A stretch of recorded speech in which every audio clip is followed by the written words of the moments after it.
اللهم صل على سيدنا ومولانا محمد النبي الأمي الحبيب العالي القدر العظيم الجاه وعلى آله وصحبه وبارك وسلم. اللهم صل على محمد كما تحب وترضى. جزا الله عنا سيدنا ومولانا محمد صلى الله عليه وسلم. الحمد لله الحمد لله ذي المجد والعلا، والصلاة والسلام على عباده الذين اصطفى، خصوصا على سيد الأنبياء وعلى آله وأصحابه وأزواجه وذرياته وبناته أجمعين. أما بعد، فقد قال الله تبارك وتعالى في الكلام المجيد والفرقان الحميد: أعوذ بالله من الشيطان الرجيم، بسم الله الرحمن الرحيم، واعبدوا الله ولا تشركوا به شيئا وبالوالدين إحسانا. صدق الله العلي العظيم وصدق رسوله النبي الكريم الأمين، ونحن على ذلك لمن الشاهدين والشاكرين والحمد لله رب العالمين. رب اشرح لي صدري ويسر لي أمري واحلل عقدة من لساني يفقهوا قولي. ثم الرضا عن أبي بكر وعن عمر وعن علي وعن عثمان ذي الكرم. یا رب تو کریمی و رسول تو کریم، یا رب تو کریمی و رسول تو کریم، صد شکر کی ہستیں میانے تو کریم. بندہ پروردگارم امت احمد نبی، دوست دار چار یار تابع اولاد علی، مذہب حنفیہ دارم ملت حضرت خلیل، خاک پائے غوث اعظم زیر سایہ ہر ولی. امداد کن از رنج و غم آزاد کن، در دین و دنیا شاد کن یا غوث الاعظم دستگیر، یا غوث الاعظم دستگیر، یا غوث الاعظم دستگیر. یا پیر و مرشد شہر للہ امداد کن فی سبیل اللہ.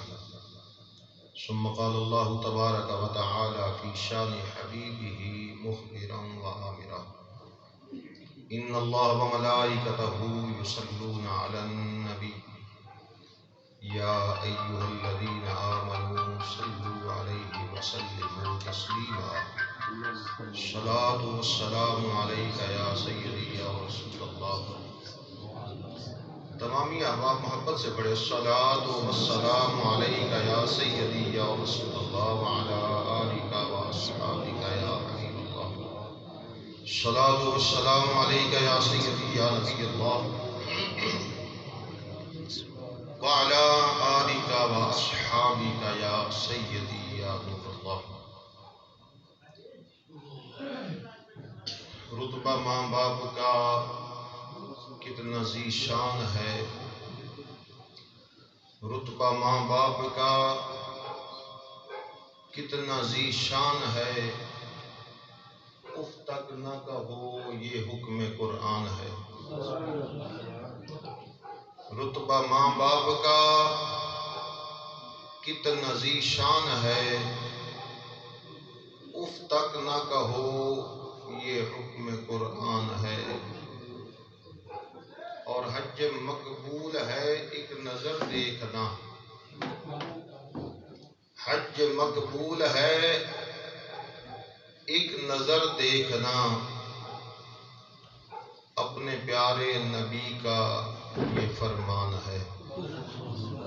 حج مقبول ہے ایک نظر دیکھنا، اپنے پیارے نبی کا یہ فرمان ہے.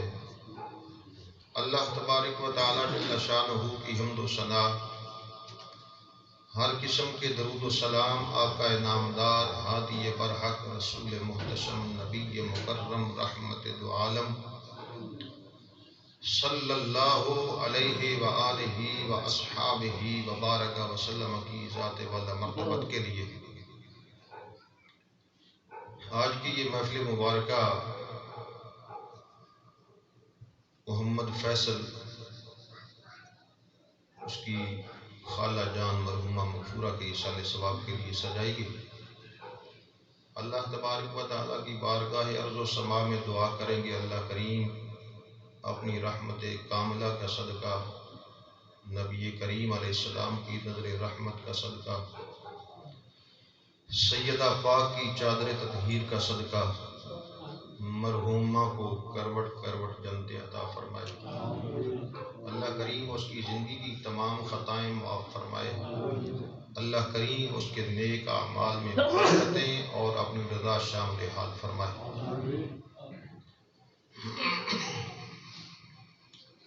آقا دو عالم نور مجسم شفیع معظم صلی اللہ علیہ وآلہ وسلم کا فرمان نشان سماعت فرمائے۔ فرمایا اسمعوا صلاۃ اہل محبتی، اسمعوا میں سنتا ہوں۔ نبی پاک علیہ السلام نے فرمایا میں سنتا ہوں، اسمعوا میں سنتا ہوں، صلاۃ اہل محبتی جب کوئی مجھ پر محبت سے درود بھیجے میں سنتا ہوں۔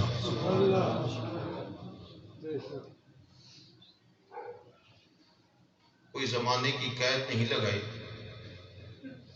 اس میں کوئی زمانے کی قید ہے قیامت کے قریب کوئی پڑھے گا تو میں نہیں سنوں گا۔ فرمایا کائنات کے کسی کونے میں بیٹھا ہو، کسی محلے میں ہو، غریب ہو، امیر ہو، گورا ہو، گندمی رنگ کا ہو، چودھری ہو، کمی ہو، کوئی ہو، فرمایا محبتی مجھ پر پڑے، محبت سے ہدیہ پیش کرے۔ فرمایا میں سنتا ہوں، اسمعو میں سنتا ہوں۔ حدیث مبارکہ کے سادہ سے مفہوم سے پتہ چلا کہ نبی پاک علیہ السلام محبت والوں کا درود پاک خود اپنے کانوں مبارکوں سے سنتے ہیں۔ یہ سادہ سا مفہوم عرض کر۔ اگلے جو الفاظ ہیں یہ بڑے محبت بھرے ہیں۔ میں سنتا بھی ہوں وَعَارِفُهُمْ، فرمایا میں اس کو جانتا بھی ہوں۔ دوسرے گاؤں میں ہماری کوئی تعریف کرے ہمیں کیا خبر، دیوار کے پیچھے ہمیں کیا خبر، ہماری کوئی تعریف کرے ہمیں کوئی برا کہے ہمیں کیا خبر۔ ہمارے پیارے آقا کریم علیہ السلام کو اللہ کریم نے یہ شان عطا فرمائی۔ یہ مقام ہے میرے رسول کا، میرے نبی کا یہ مقام ہے، یہ شان ہے۔ فرمایا وَعَارِفُهُمْ میں جانتا ہوں یا رسول اللہ کیا؟ فرمایا میں یہ جانتا ہوں وہ کس علاقے کا ہے، کس قبیلے کا ہے، کس رنگ کا ہے، کس باپ کا بیٹا ہے، کس برادری کا ہے، کہاں بیٹھا ہے، کس انداز سے پڑھ رہا ہے، وضو سے پڑھ رہا ہے، بے وضو پڑھ رہا ہے۔ فرمایا میں جانتا ہوں وَعَارِفُهُمْ میں جانتا ہوں۔ یہاں یہ بات روک کے میں ایک اور بات عرض کرنا چاہتا ہوں کہ جو نبی کی پہچان میں آ جائے، وَعَارِفُهُمْ نبی پہچانتا ہے اسے جو محبت سے پڑھے۔ یہ ہمارے نبی کی بات تھی کہ ہمارے نبی پہچانتے ہیں ان پر جو درود پاک محبت سے پڑھے۔ آؤ اللہ کے ایک اور نبی کی بات آپ کو عرض کرتا ہوں۔ بڑی شانوں والے وہ نبی تھے اور ان کو بھی شان ملی میرے آقا کریم علیہ السلام کی نبوت کا صدقہ۔ سیدنا سلیمان علیہ نبینا علیہ السلام، آپ کا تخت مبارک ہوا میں اڑتا جا رہا تھا، ہوا میں اڑتا جا رہا تھا۔ اس واقعہ کو قرآن مجید میں اپنے انداز میں بیان کیا گیا سورہ نمل میں اس واقعے کو بیان کی. میں صرف ایک بات اس میں نقطہ عرض کرنا چاہتا ہوں کہ جو نبی کی پہچان میں آ جائے اس کا مقام کیا ہو جاتا ہے. ہم تو یہاں بیٹھے ہیں نا، ہمارا انداز ایک اپنا ہے بیٹھنے کا، لیکن جب محبت سے بیٹھیں گے، پیار سے بیٹھیں گے، اپنے نبی کی محبت میں بیٹھیں گے تو ہمارا مقام بھی بڑا ہوگا انشاءاللہ. سلیمان علیہ السلام کا لشکر جا رہا تھا تو اس چیونٹی نے اپنی دوسری چیونٹیوں کو، اپنی اس بل میں رہنے والی ساری چیونٹیوں کو خبردار کیا جو آس پاس گھوم رہی تھی بل کے آس پاس. اس نے آواز لگی، قالت نملۃ یا ایھا النمل ادخلوا، اے میری سنگنوں، اے چیونٹیوں، اپنی اپنی بلوں میں داخل ہو جاؤ. سلیمان علیہ السلام کا لشکر، سلیمان نہیں، سلیمان علیہ السلام کا لشکر، کیونکہ نبی بے خبر نہیں ہوتا. سلیمان علیہ السلام کا لشکر بے خبری میں تمہیں کچل نہ دے. اس نے یہ آواز لگائی. سلیمان علیہ السلام دور تھے، کئی میل دور تھے، تو آپ نے یہ آواز سن لی اور مسکرائے. جب اس سوراخ کے اس بل کے قریب پہنچے نا تو اپنے لشکر کو رکنے کا حکم ارشاد فرما دیا. لشکر رک گیا. سلیمان علیہ السلام اس بل کے قریب پہنچے، وہاں سے اس چیونٹی کو پکڑا، جو چیونٹی بولی تھی نا اس کو پکڑ لیا. پکڑ کے اپنی ہتھیلی مبارک پہ، وہ نبوت والی ہتھیلی پہ رکھا. کیا مقام ہے اس چیونٹی کا جو نبی کے ہاتھ میں آ گئی. نبی کے ہاتھ میں کنکر آ جائے تو وہ کلمہ پڑھنا شروع کر دیتا ہے. کیا مقام ہے اس چیونٹی کا. چیونٹی کو رکھا، نگاہ نبوت سے دیکھا، چیونٹی بھی زیارت کرنے لگی. زہ نصیب، آج میرا بخت چمک اٹھا کہ میں نبی کے ہاتھ پہ آ گئی. کیا مقام ہے میرا. سلیمان علیہ السلام جلال میں بولے، فرمایا چیونٹی تو کیا ہے، تیری حیثیت کیا ہے، تو کیا اعلان کرتی پھرتی ہے. چیونٹی نے ہاتھ جوڑ کے عرض کیا، اللہ کے پیغمبر، میں کچھ بھی نہیں، میں کچھ بھی نہیں. ہم بھی یہ کہتے ہیں میں کچھ بھی نہیں، یہ آقا نال میری کوئی نسبت نہیں، میں سب کچھ ہاں جی آقا دا صداواں یا رسول اللہ. کیونکہ عرض کرنے لگی، اے اللہ کے پیغمبر میں کچھ بھی نہیں، میری حیثیت کیا. کوئی ذرا سا کوئی چیز گری مجھ پہ یا کوئی گرا دے مجھ پہ، مجھے ہاتھ سے مسل دے، میری ذات ختم، میری اوقات ختم. مگر اللہ کے پیغمبر اس وقت اس کائنات میں اللہ کے نبی کے بعد مجھ جیسا کوئی نہیں. اللہ کے پیغمبر علیہ السلام نے فرمایا، اتنا بڑا دعویٰ، چیونٹی ہو کے ذات کی چھوٹی ہو کے، بندہ ذات کا کمزور بھی ہو نا، نچلی ذات، ہم اس کو بڑا معیوب سمجھتے ہیں، لیکن نبی پاک علیہ السلام سے تعلق ہو محبت کا. خدا کی قسم وہ اس بادشاہی محل میں سونے والے سے افضل ہے جو بے خبر ہے اپنے نبی سے.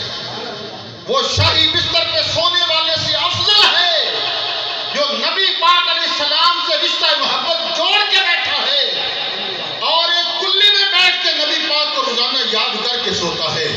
یہ اس سے افضل ہے جو روزانہ بے خبری کے عالم میں غفلت میں راتوں گزار دیتا ہے.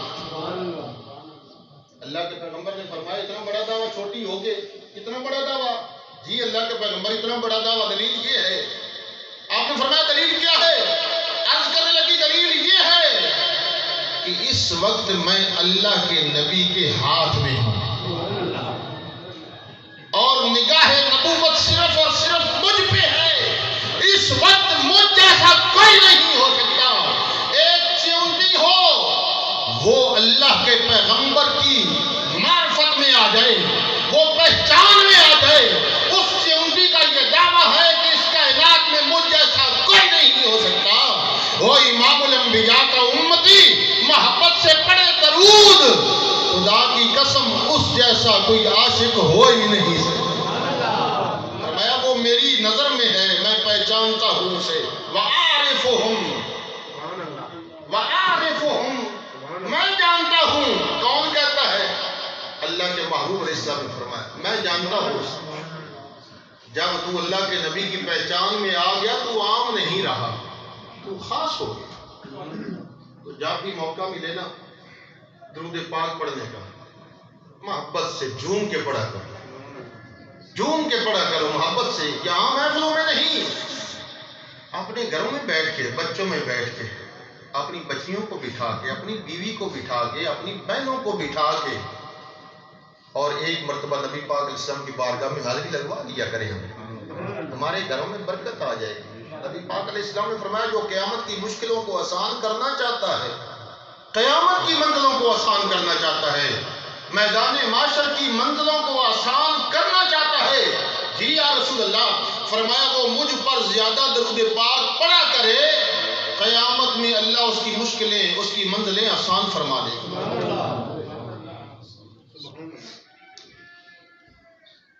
تو اللہ خالق کائنات اللہ شان نے ارشاد فرمایا وَاعْبُدُوا اللَّهَ، فرمایا اور عبادت کرو اللہ کی، اور عبادت کرو اللہ کی، وَلَا تُشْرِكُوا بِهِ شَيْئًا، اس کے ساتھ کسی کو شریک مت ٹھہراؤ، اس کے علاوہ کسی کو مت پوجو، مت ٹھہراؤ الہ کوئی۔ ہمارا یہ عقیدہ ہے کہ اللہ کے علاوہ کوئی عبادت کے لائق نہیں، ہم یہ جانتے ہیں، مانتے بھی ہیں، دل سے مانتے ہیں، اور اللہ کے نیک بندے، انبیاء کرام، رسولان عظام، اللہ کے نیک بندے اللہ کی اعلیٰ ترین مخلوق ہیں۔ ہم قبروں کو سجدہ نہیں کرتے، ان کو الہ نہیں مانتے، قبر والوں کو، قبر والوں کو ہم سجدہ نہیں کرتے، نہ ہی ہمارا یہ عقیدہ ہے۔ اللہ فرمایا وَاعْبُدُوا اللَّهَ، اور اللہ کی عبادت کرو، اس کے ساتھ کسی کو شریک مت ٹھہراؤ۔ یہ مختصر سا ترجمہ۔ وَبِالْوَالِدَيْنِ إِحْسَانًا، اور اپنے والدین کے ساتھ حسن سلوک کرو، احسان کرو۔ خالہ جو ہوتی ہے نا، خالہ یہ بمنزلہ ماں ہوتی ہے۔ نبی پاک علیہ السلام نے فرمایا خالہ بمنزلہ ماں، ساس بمنزلہ ماں ہوتی ہے، سسر بمنزلہ باپ ہوتا ہے۔ جو سسر ہوتا ہے نا وہ بمنزلہ باپ کے، باپ کی طرح اس کی عزت کرنی چاہیے، اور ساس جو ہوتی ہے وہ بمنزلہ ماں ہوتی ہے، ماں کی طرح اس کی عزت احترام کرنا چاہیے۔ آج جو ہمارے اعمال ہیں نا، ہمارے مرنے، ہماری فوتگیاں وہ فوتگیاں نہیں رہی جو پہلے ہوا کرتی تھی، رسم و رواج بن چکا ہے، یہ رسمیں ہم نے بنا لی ہیں۔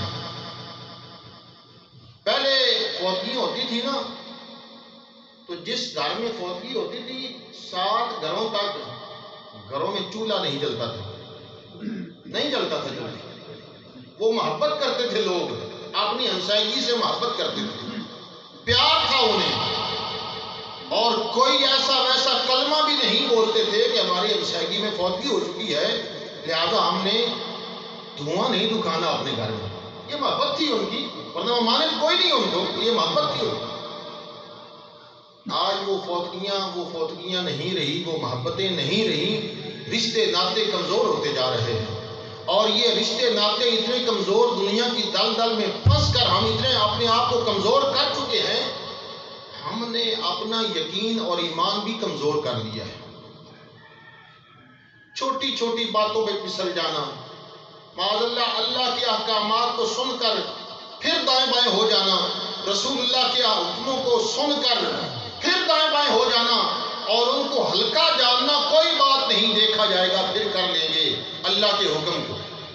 بزرگوں اور دوستوں، یہ وقت گزر جائے گا، پھر ہاتھ نہیں آئے گا، جس کو ہم غفلت میں گزار رہے ہیں۔ اور دین اسلام سے پیار ہمیں کرنا چاہیے، دین اسلام کی اتباع ہمیں کرنی چاہیے، اس سے پیار کرنا چاہیے، اس کا پرچار کرنا چاہیے۔ کلمے پاک کا ذکر ہمیں کرنا چاہیے، کلمے سے پیار کرنا چاہیے۔ آج جو ہم کلمہ پڑھتے ہیں نا، مساجد میں بھی درود پاک نماز کے بعد پڑھا جاتا ہے، کلمہ شریف پڑھا جاتا ہے، تو بڑا تھوڑا سا آواز اور بڑے تھوڑے سے بندے پڑھتے ہیں، شرم محسوس کرتے ہیں کلمہ پڑھنے میں۔ یہ کلمہ اگر نبی پاک علیہ السلام نے فرمایا من کان آخر الکلام لا الہ الا اللہ فدخل الجنہ، فرمایا جس کا آخری کلام کلمہ ہوا وہ جنت میں داخل ہوگا۔ تو جو چیز پکائی جائے نا، جس چیز کو تیار کیا جائے وہ یاد رہتی ہے۔ مولانا روم رحمۃ اللہ علیہ نے لکھا کہ ایک بندے نے طوطا پالا ہوا تھا، وہ طوطے سے بڑی باتیں کرتا تھا، طوطے بعض دفعہ باتیں کرتے بھی ہیں لوگوں سے۔ وہ اس کو کلمہ شریف پڑھاتا تھا، وہ طوطا کلمہ پڑھتا تھا۔ دیکھو تو جانور ہو کے ہم نے سنا ہے طوطے قرآن کے الفاظ بھی تھوڑے تھوڑے پڑھتے ہیں، کچھ سمجھ آتی ہے تھوڑی تھوڑی، کلمہ شریف سبحان اللہ ایسے یا ہمارے الفاظ وہ بولتے ہیں۔ مولانا روح رحمۃ اللہ علیہ فرماتے ہیں اس طوطے پہ بلی نے حملہ کر دیا۔ جب حملہ کیا وہ طوطے کو مار کے چلی گئی۔ جب طوطا مر گیا تو اس کا جو مالک تھا نا، جس نے رکھا ہوا تھا، وہ رونے لگ گیا۔ لوگوں نے بتایا یار طوطا تھا مر گیا اور لے لیں گے، کیا بات ہے اور مل جائے گا۔ کہنے لگا میں طوطے کو نہیں روکتا۔ یہ ہم جو نمازیں پڑھتے ہیں نا بار بار اور مان بھی کرتے ہیں، اس آپ کی حکایت کو سن کے ہم ذرا سوچیں کہ ہم نے کتنی نماز تیار کر لی، ہم نے کتنا کلمہ تیار کر لیا۔ مولانا روح رحمۃ اللہ علیہ فرماتے ہیں وہ جس نے طوطا پالا ہوا تھا نا، وہ کہتا ہے طوطے کو نہیں روتا، پھر کیا ہے کیوں روتا ہے؟ وہ کہنے لگا روتا اس لیے ہوں میں نے اسے بچپن سے کلمہ پڑھانا شروع کیا، اس نے لا الہ الا اللہ کا ورد کرنا شروع کر دیا، میں جب بھی بولتا یہ کلمہ پڑھ کے مجھے سناتا، مگر میں حیران تب ہوا جب اس پہ بلی نے حملہ کیا، یہ کلمہ چھوڑ کے ٹیں ٹیں کرنے لگا۔ میں اس کی ٹیں ٹیں پہ حیران ہوں کہ ساری زندگی اس نے کلمہ پڑھا اور کلمے پہ جب آخری وقت اس کا آیا، جب اس پہ موت کا حملہ ہوا تو یہ کلمہ چھوڑ کے ٹیں ٹیں کرنے لگ گیا۔ مولانا روح فرماتے ہیں کلمہ پڑھنے والے یہ مان مت کرنا، یہ میں توڑ لے کے چلا جاؤں گا۔ فرمایا اس کے فضل کی امید رکھ، اس کو یاد رکھ، اسلام سے وابستگی رکھ، دین اسلام سے محبت رکھ، آخری وقت آئے تو تیری زبان پہ جو تو کلمہ پڑھتا ہے اللہ جاری فرما دے۔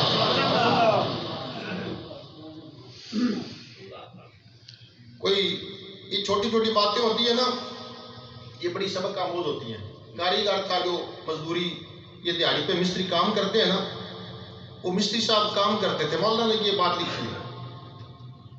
تو جب کام ختم ہوتا نا تو وہ جو مزدور تھا نا وہ کہتا استاد جی کام ختم ہو گیا ہے، تو مستری صاحب کہتے لا الہ الا اللہ محمد رسول اللہ، وہ چلے جاتے۔ وہ مستری صاحب بیمار پڑ گئے، مستری صاحب بیمار پڑ گئے، عالم نظر کا وقت ہو گیا، موت کا وقت قریب آ چکا آپ کا، لیکن زبان پہ کلمہ نہیں جاری ہو رہا، زبان پہ کلمہ نہیں جاری ہو رہا۔ انہوں نے سوچا اس کے کوئی دوست دیکھو جو اس کے ساتھ کام کرتے تھے، اس کے زیر سایہ کام کرتے تھے، ان کو بلاؤ۔ وہ ایک مزدور ان کے محلے میں رہتا تھا، غریب سا تھا، اس کو بلایا، بھائی تیرے استاد ہیں، وہ تیرے ساتھ کام کرتے تھے، کوئی ایسی بات کر جس سے اس کی زبان پہ کلمہ جاری ہو جائے۔ جب وہ مزدور ان کے سامنے آیا، اپنے استاد کے سامنے آیا، کاریگر کے سامنے آیا، تو دیکھا پریشانی کا عالم ہے، نظر کا عالم ہے، وہ موت و حیات کی کشمکش میں ہے۔ تو اس مزدور نے کیا کہا؟ کہنے لگا استاد جی کام ختم ہو گیا ہے۔ تو جب کاریگر کو یہ آواز سنی نا اس نے، تو وہ کہنے لگا لا الہ الا اللہ محمد الرسول اللہ۔ یرانہ ایسا لگا کسی کے ساتھ، ایسے آدمی سے یرانہ لگا جو تجھے موت کے وقت بھی کلمہ یاد کرا دے، ایسے آدمی کے پاس بیٹھا کر جس کے پاس بیٹھنے سے تیرے علم میں اضافہ ہو جائے، جو دوستوں کی نشانیاں بتائی گئی، فرمایا ایسے آدمی کے پاس بیٹھ جس کے علم سے تجھے نفع حاصل ہو اور جس کا عمل تیرے عمل کو بڑھا دے، تجھے عمل میں تیز کر دے۔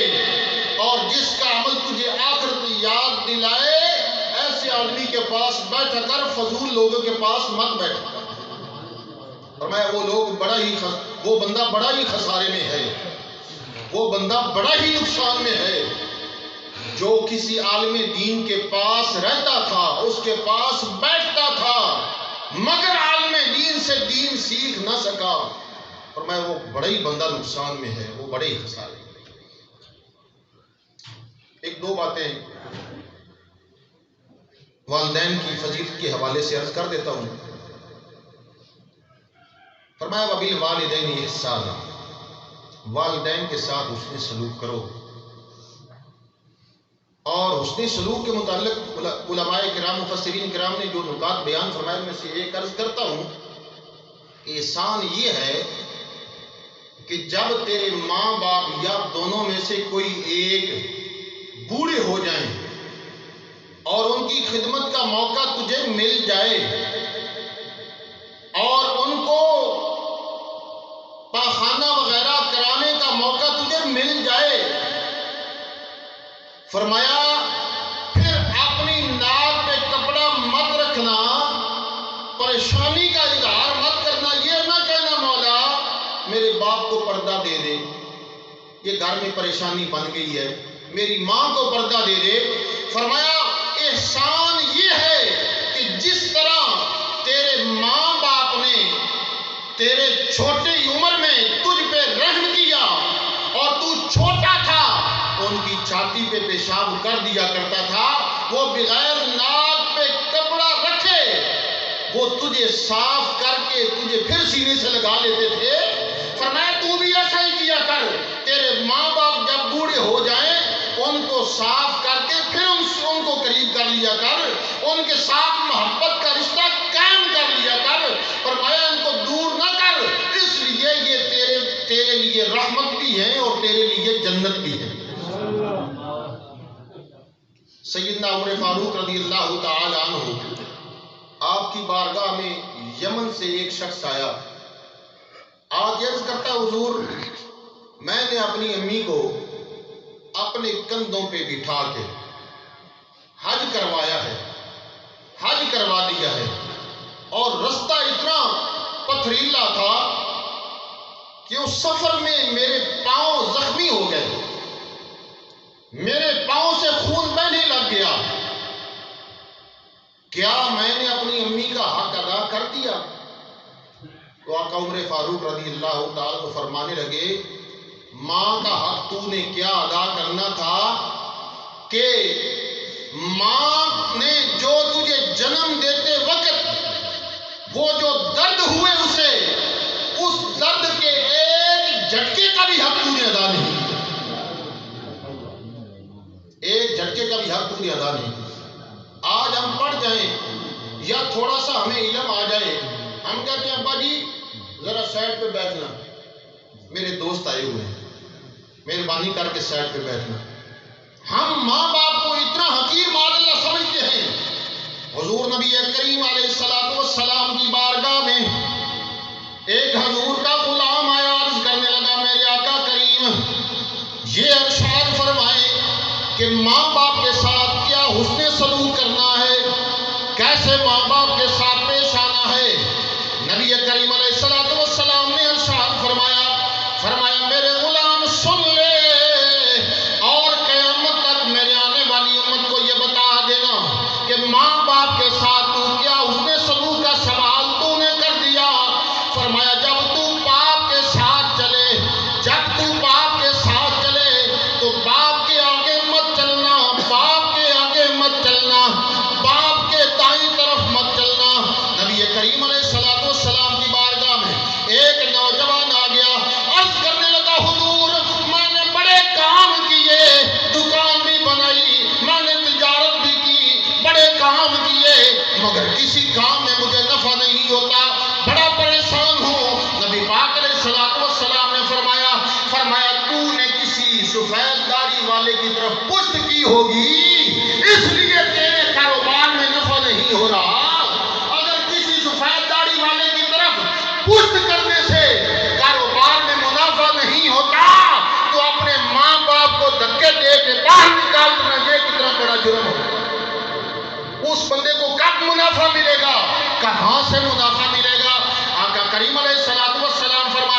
مہربانی. جب تو اپنے باپ کے ساتھ چلنے کا ارادہ کرتا ہے اس کے آگے مت چلنا، اس کے دائیں مت چلنا. فرمایا اس کے پیچھے چلنا، اس کے پیچھے بائیں طرف اپنے ہاتھ باندھ کے غلاموں کی طرح چلنا، جس طرح آقا کے پیچھے اس کا غلام چلتا ہے. نبی کریم علیہ السلام نے فرمایا تو باپ کے ساتھ چلتا جا رہا ہے، باپ کے ساتھ چلتا جا رہا ہے. ایک مقام ایسا آ گیا جہاں تمہیں مدعو کیا گیا، جہاں تمہاری دعوت کی گئی، تمہیں دعوت پہ بلایا گیا، تم وہاں پہنچ گئے. فرمایا جب تک تیرا باپ نہ بیٹھے تو بیٹھ نہیں سکتا. ہم کیا کہتے ہیں؟ ابا وہاں ہی بیٹھ جانا، میں دوستوں کے پاس بیٹھتا ہوں. تو وہاں بیٹھ جا، میں دوستوں کے پاس بیٹھتا ہوں. نبی پاک علیہ السلام نے فرمایا قرب قیامت کی نشانیاں بیان فرماتے ہوئے فرمایا قرب قیامت لوگ دوست کو ترجیح دیں گے اور باپ کو دور کریں گے. جو جگہ باپ کی ہوگی محبت والی وہ دوست کو دیا کریں گے. نبی پاک علیہ السلام نے فرمایا جب تم محفل میں بیٹھ گئے، مدعو کیا گیا تھا جہاں بیٹھ گئے، وہاں بات کا سلسلہ شروع ہوا. فرمایا تیرا باپ جب تک کلام نہ کرے تو کلام نہیں کر سکتا. یہ ادب سکھایا، یہ ادب سکھایا نبی پاک علیہ السلام نے. اور فرمایا جب تیرا باپ تجھے اجازت دے نا اس وقت کو تو گفتگو کیا کر. اور فرمایا اس کے بعد جب کھانے کا سلسلہ شروع ہو نا دسترخوان پہ بیٹھو، جب تک تیرا باپ کھانے کی طرف ہاتھ نہ بڑھائے تو نہیں بڑھا سکتا. ہم سوچیں کیا ہم اپنے ماں باپ کو یہی درجہ دیتے ہیں؟ یہی یہ تمام کرتے ہیں ہم. نبی کریم علیہ السلام نے فرمایا تیرے ماں باپ تیرے لیے جنت ہے، جنت ہے تیرے لیے. اور خدمت بھی ہم کرتے ہیں تو لالچ کی کرتے ہیں، لالچ کی کہ ہمارے نام زمین زیادہ ہو جائے. بابا جب جانے لگے نا تو بینک بیلنس میرے نام کر جائے. تو مولانا نے بڑی پیاری ایک بات لکھی، آپ کی بات اب کرتا ہوں. فرمایا ایک بزرگ تھے، اس کے 4 بیٹے تھے. عموماً یہ ہوتا ہے کہ اپنی زندگی میں وہ بیٹوں کے نام زمین انتقال کروا دیتے ہیں، تقسیم کر دیتے ہیں. تو بابا جی نے ساری زمین اپنی بیٹوں کے نام کر دی. چند دن تو بڑی خاطرداری کی بچوں نے، ایک گھر بڑی خاطرداری، پھر دوسرا بھائی لے گیا، پھر تیسرا. دن گزرے، بابا جی بھاری ہونے لگ گئے، ان بھائیوں پہ بھاری ہونے لگ گئے. ایک دن دھکے دے کے نکال دیا، کہنے لگا چلا جا، وہ دوسرے کا زیادہ حق ہے، اس کو زمین تو نے وہ والی دے دی ہے، فرنٹ والی زمین اس کو دی ہے، اس لیے ادھر چلا جا. دوسرے نے دھکے دے کے نکال دیا، اس کو مکان دے دیا، اس کو بلڈنگ دے دی، وہاں چلا جا. بابا جی بڑا پریشان ہو گئے، بڑا پریشان ہو گئے. ان کا ایک دوست تھا، دوست اچھے ہوں تو بڑی بات ہوتی ہے. وہ اس دوست کے پاس گیا، کہنے لگا جناب بات یہ ہے میں نے زمین اپنے بچوں کے نام کر دی ہے اور اس کے بعد بچوں نے مجھے گھر سے نکال دیا. آپ وہ کھانا بھی نہیں دیتے مجھے، میں گلیوں میں راتیں گزارتا ہوں. وہ دوست کہنے لگا کوئی بات نہیں، یہی بچے ہوں گے تیری خدمت کریں گے. میں تجھے گر بتاتا ہوں، تجھے کلیہ بتاتا ہوں، یہی بچے تجھے گھر بلا کے تیری خدمت کریں گے اور تیرے آخری دم تک تیری خدمت کیا کریں گے. کہنے لگا بڑی بات. اس نے کچھ پیسے دیے، کہنے لگا بازار سے جاؤ ایک بکسا لے کے آؤ، صندوق لے کے آؤ. ایک صندوق لے کے آئے اور اس میں چند مٹی کے ڈیلے ڈال دیے، اوپر ایک بڑا خوبصورت سا کپڑا ڈال دیا چمکدار، اور اس کو تالا لگا دیا. تالا لگا کے چابی اس دوست کو دے دی. کہنے لگا میں ان کو بتاؤں گا تمہارے باپ کا جو اصل خزانہ ہے وہ تو میرے پاس ہے، میں تیرے بچوں کو بلا کے بتاؤں گا. وہ بچے آج شام ہی تجھے اور ایک سے ایک پڑھ کے تیری خدمت کے لیے تجھے اپنے گھر لے جائیں گے. اس دوست نے بتایا کہ تمہارے بابا جی کا جو اصل خزانہ ہے نا وہ تو میرے پاس ہے. وہ کہنے لگے وہ خزانہ کس کو ملے گا؟ اس دوست نے بتایا وہ تمہارے بابا کا خزانہ اس نے مجھے کہا ہے جو میری خدمت زیادہ کرے گا اس کو یہ صندوقچہ دے دینا، اس کو یہ سلوکچہ دے دینا۔ جب شام ہوئی بڑا بھائی گیا بابا جی کو پکڑ کے لے آیا، بڑی دعوت کی، دوسرا آ گیا اس کے گھر میں، کہنے لگا بابا جی کو میں نے لے کے جانا ہے، یہ میرا حق زیادہ بنتا ہے، میں لے کے جاؤں گا۔ وہ کہنے لگا نہیں، تیسرا آ گیا، چوتھا آ گیا، المختصر چاروں میں جھگڑا ہو گیا۔ کہنے لگا جناب ہم خدمت کریں گے۔ وہ جو دن باقی زندگی کے تھے نا، بابا جی نے بڑی اپنی مستی میں گزارے، بڑا کھانا، بڑے جناب ٹھاٹ باٹ، بڑے کپڑے دھلے ہوئے مل جانے۔ جب بزرگوں کا آخری وقت آیا، بزرگ چلے گئے، چاروں بیٹے بڑی جلدی سے کفن کا اہتمام کیا، دفن کا اہتمام کیا، جنازہ پڑھا، جنازہ پڑھنے کے بعد دفن کر دیا، اور دفن کرنے کے بعد فوری طور پہ اپنے بابا جی کے اس دوست کے پاس چلے گئے، چاروں چلے گئے۔ کہنے لگے جناب وہ نکالو بکسا۔ بڑا کہنے لگا میں زیادہ حقدار ہوں، میں نے زیادہ خدمت کی ہے۔ اس سے چھوٹا کہنے لگا میں زیادہ حقدار ہوں۔ تیسرا کہنے لگا میں زیادہ حقدار ہوں۔ وہ اس کے بزرگوں کا دوست کہنے لگا مجھے پتا ہے جو خدمت کرنے والا ہے، میں جانتا ہوں اسے، تم چاروں کو میں جانتا ہوں، میں بکسا لاتا ہوں، تم لے لینا بکسا۔ وہ بکسا اٹھا کے لایا، اس کو جناب چابی دی، ان لوگوں کو، ان بچوں کو چابی دی۔ جب تالے کو چابی لگائی، وہ دروازہ کھولا، جب کپڑا ہٹایا تو اس میں مٹی کے ڈھیلے پڑے تھے۔ بڑا کہنے لگا بابا جی ہمارے ساتھ فراڈ ہو رہا ہے، جو ہمارے بابا کا اصل بکسا ہے وہ ہمیں دیا جائے، یہ ہمارا بکسا نہیں، تم ہمارے ساتھ دھوکہ کر رہے ہو۔ بابا جی نے کہا یہ دھوکہ نہیں، ذرا آنکھیں کھول کے دیکھو، یہ وہی بکسا ہے، یہ تمہارے باپ نے مجھے لا کے دیا تھا بازار سے، وہی بکسا ہے۔ وہ کفِ افسوس ملنے لگے، وہ چاروں بھائی کفِ افسوس ملنے لگے کہ ہم سے خدمت بھی کرا کے گیا، ہم سے خدمت بھی کرا کے گیا، اور ہمیں بکسے میں مٹی دے کے گیا۔ وہ اس باپے کا دوست کہنے لگا اے نوجوانوں میری بات کو غور سے سنو، مجھے رب العزت کی قسم اگر تم اپنے باپ کی خدمت کرتے اللہ کے لیے، اللہ کے رسول کی رضا کے لیے، تو میں یہ قسم اٹھا کے کہتا ہوں یہ مٹی تمہارے لیے سونا بن گئی ہوگی۔ تم نے خدمت کی، لالچ کی، دنیا کے لالچ میں خدمت کی، اگر محبت کے ساتھ اللہ کے لیے خدمت کرتے، یہ مٹی تمہارے لیے سونا ہوتی، یہ ہیرے ہوتی۔ تو مولانا نے اس میں یہ سبق لکھا، فرمایا اے اللہ کے بندے، جو تو نے نیک اعمال کا بکسا تیار کر کے رکھا ہے، نیک اعمال کا بکسا تیار کر کے رکھا ہے، جب قیامت کے دن کھولا جائے گا، قیامت کے دن کھولا جائے گا، تو یہ دھیان کرنا یہ مٹی کا نہ نکل آئے، تیرے اعمال ضائع نہ ہو چکے ہوں۔